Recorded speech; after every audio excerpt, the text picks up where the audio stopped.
Assalamualaikum warahmatullahi wabarakatuh. Jadi penulis sekarang ingin bahas soal mekanik ya.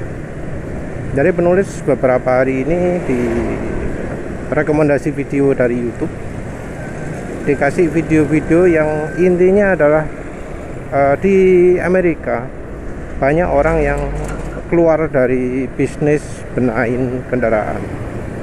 Yang pertama dari mekaniknya, yang kedua dari bengkelnya, pemilik bengkelnya. Jadi baik dari mekaniknya maupun pemilik bengkelnya itu wis males ya bisnis usaha perbaikan kendaraan. Alasannya beda-beda ya, dari yang mekanik dengan yang dealernya itu. Kalau dari mekanik, yang terutama itu adalah karena dari dealernya itu sangat tidak menghargai kemampuan mekanik, baik dari dealernya maupun dari konsumen-konsumen itu tidak menghargai mekanik. Padahal mekanik, jadi mekanik di Amerika itu susah ya. Jadi mekanik di Amerika itu untuk bisa kerja di dealer misalnya itu harus punya sertifikasi. Punya sertifikasi yang artinya harus lulus ujian. Jadi mekanik itu perlu belajar lagi untuk bisa lulus uji-ujinya. Uji-ujinya juga nggak cuma satu, tapi cukup banyak. Dan untuk bisa uji, selain dari harus meluangkan waktu untuk belajar, juga harus bayar juga. Jadi kalau disebut mekanik itu kerja bodoh, nah itu salah ya. Ujinya sendiri mulai dari yang sederhana, yang mekanik, fisik, sampai ke yang ECU-ECU-an katanya. Dan itu berkala, ada yang setahun, ada yang 2 tahun. Artinya dari mekaniknya harus mengasah ilmu terus.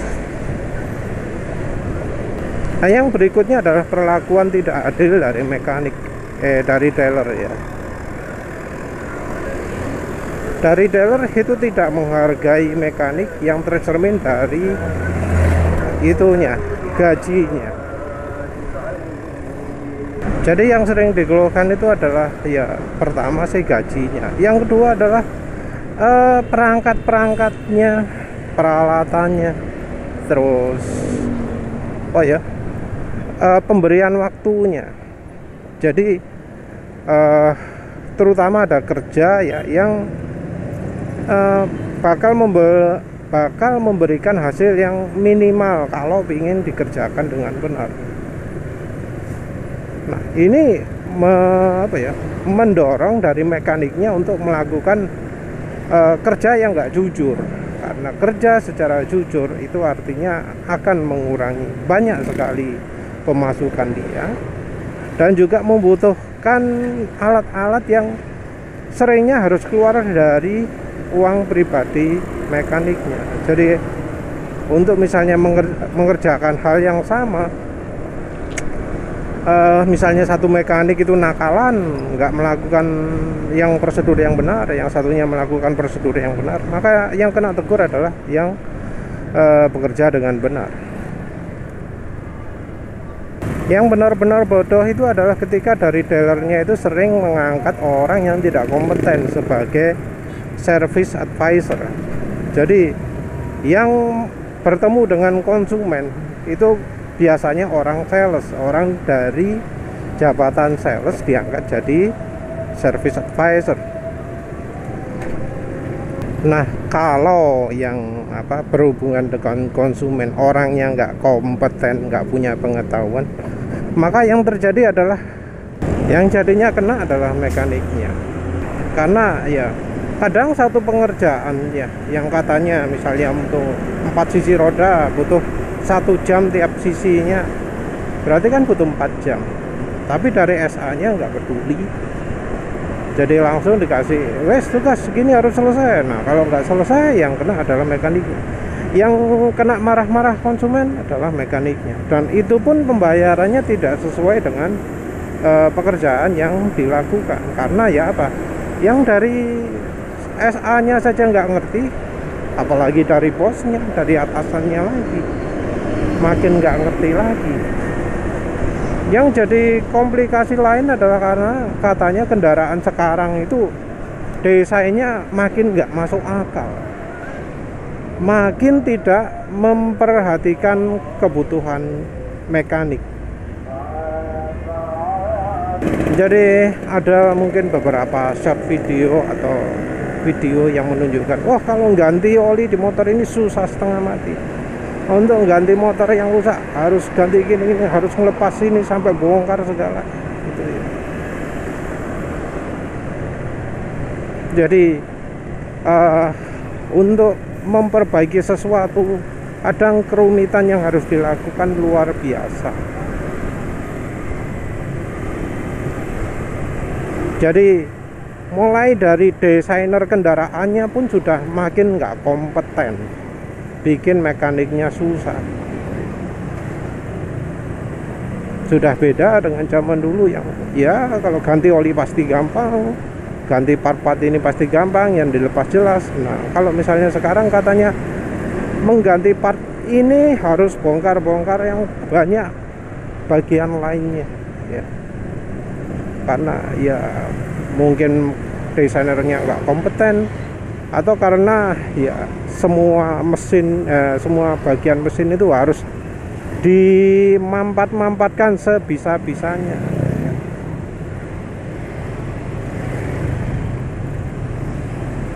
Belum lagi soal alat-alat yang kadang dibutuhkan untuk melakukan sesuatu. Jadi toolnya dari mekanik itu sekarang sudah bukan lagi hal-hal kayak kunci pas, kayak apa, yang umum-umum lah, obeng, kunci torsi gitu-gitu ya. Jadi katanya beberapa pengerjaan butuh alat khusus, dan alat khusus ini kadang dari dealernya nggak mau menyediakan. Dan faktor kerumitan untuk reparasi ini juga jadi salah satu alasan ya dari pemilik bengkel privat di Amerika untuk berhenti beroperasi, karena memperbaiki kendaraan sekarang rumit. Membeli part itu belum tentu akan menjamin kendaraannya bisa kelar. Kalau alasan dealernya apa, yang jadi pemilik bengkelnya lain lagi ya, ada dari sisi kualitas komponennya yang makin rendah. Jadi komponen yang harusnya bisa kerja ternyata tidak bekerja dengan semestinya, padahal itu komponen standar. Jadi sekarang sudah pakai apa, alat pembaca informasi dari ECU gitu ya. Terus gak dicek kan mekaniknya, tapi ternyata yang rusak adalah mekaniknya. Dan itu tentu tidak terbaca oleh alat sensornya itu. Itu dilema juga. Ada juga yang beli alat sensor khusus yang ternyata nggak bisa dipasang di kendaraan karena harus ada matching ini, matching itu ya. Jadi mungkin ibaratnya kalau beli smart key sama ECU-nya ditolak, sehingga untuk mengganti smart key harus ganti sekalian sama ECU-nya. Kira-kira kayak gitulah ceritanya. Jadi kekomplekan teknologi membuat ya satu bagian rusak yang diganti harus jadi super sangat banyak karena saling berkaitan.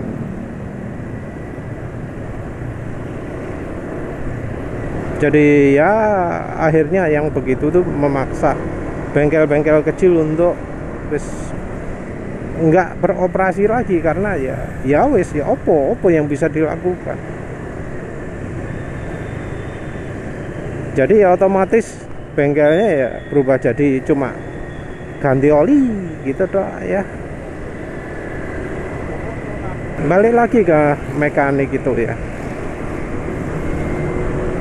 Jadi mekanik itu katanya ceritanya jadi harus keluar uang sendiri, keluar uang untuk pendidikan, untuk sertifikasinya, keluar uang untuk sekolah ya biar lulus sertifikasinya, keluar uang untuk beli alat-alat karena katanya dari pihak dealernya nggak mau ngasih.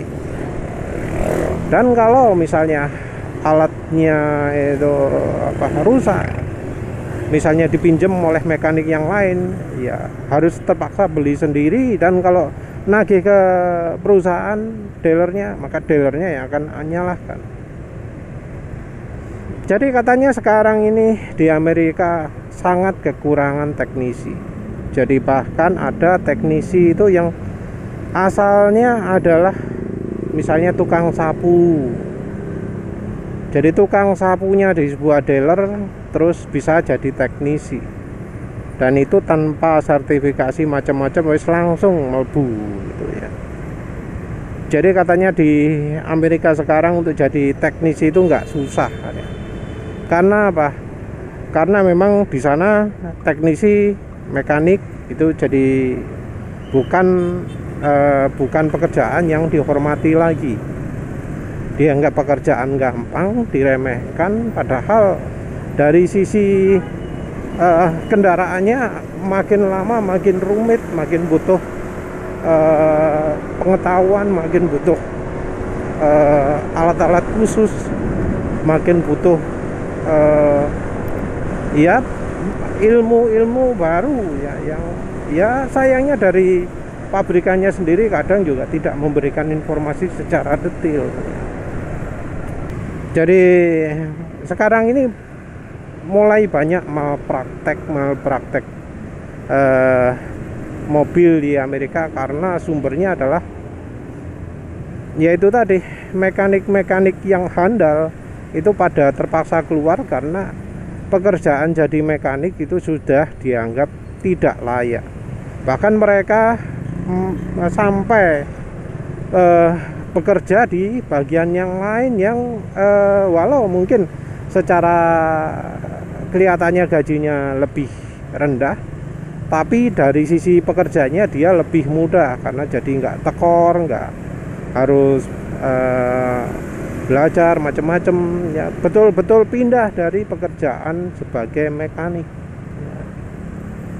Banyak itu ya cerita-cerita soal ya mekanik yang sudah senior.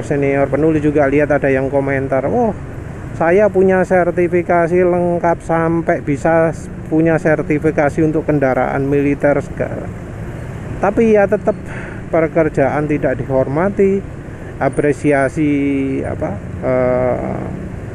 pekerjaannya rendah, gajinya juga termasuk paling rendah.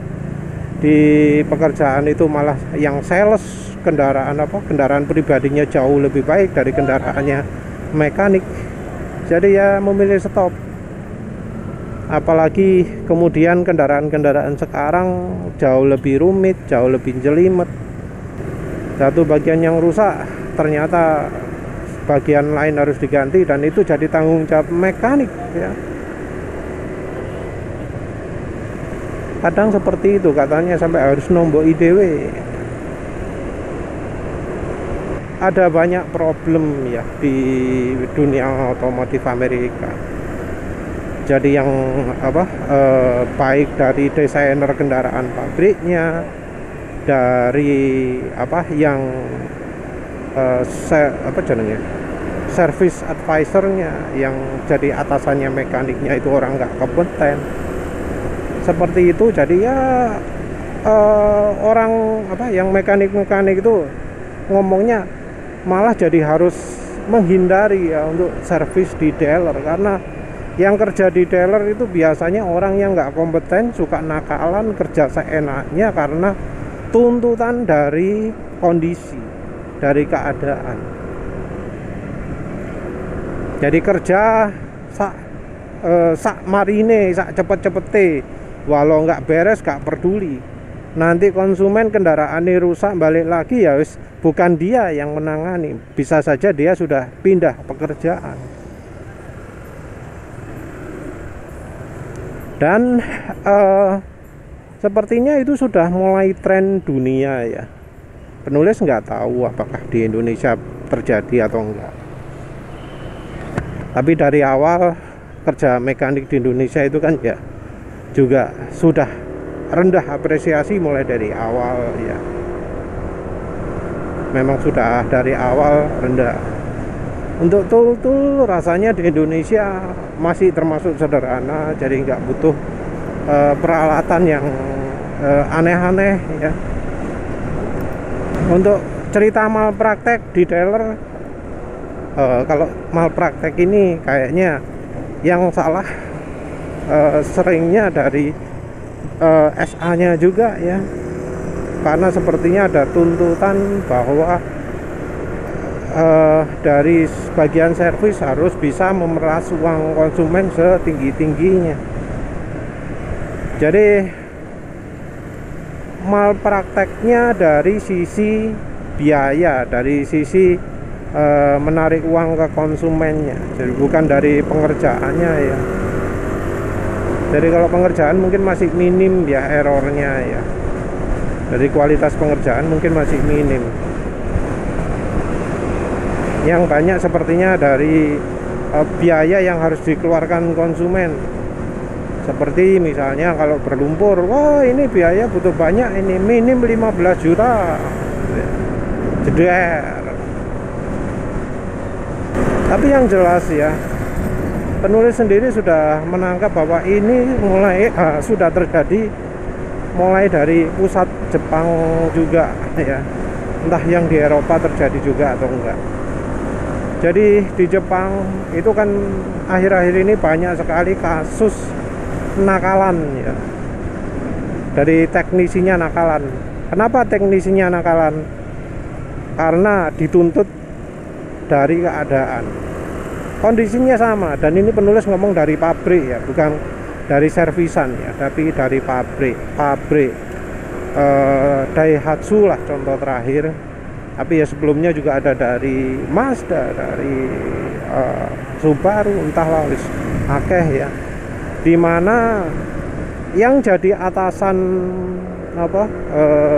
pekerjanya itu adalah orang nggak kompeten, orang yang nggak punya sejarah bekerja di bagian tersebut, tapi mendadak ditempatkan di bagian tersebut. Ini terjadi di Daihatsu misalnya ya.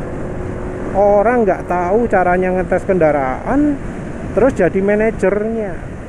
Jadi sepertinya kenaikan jabatan di perusahaan di Jepang itu sudah tidak bergantung lagi pada kompetensi, tapi seberapa hebat orangnya menjilat atasan.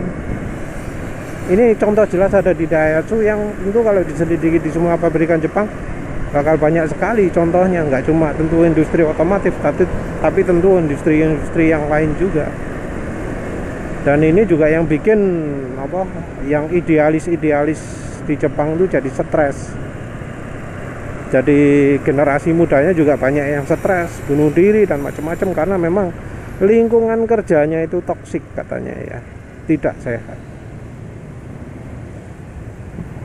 Ya bisa jadi yang desain kendaraan juga merupakan orang-orang yang nggak kompeten, karena ya bisa jadi yang naik derajatnya, yang naik jabatannya itu adalah orang-orang yang nggak punya kemampuan. Ya kalau di Indonesia sendiri sih yang penulis tahu di bagian motor ya, yang sering terjadi mau praktek motor ditangani teknisi yang bisanya nyuruh konsumen ganti part, tapi hasil akhirnya adalah motor konsumen tidak sembuh.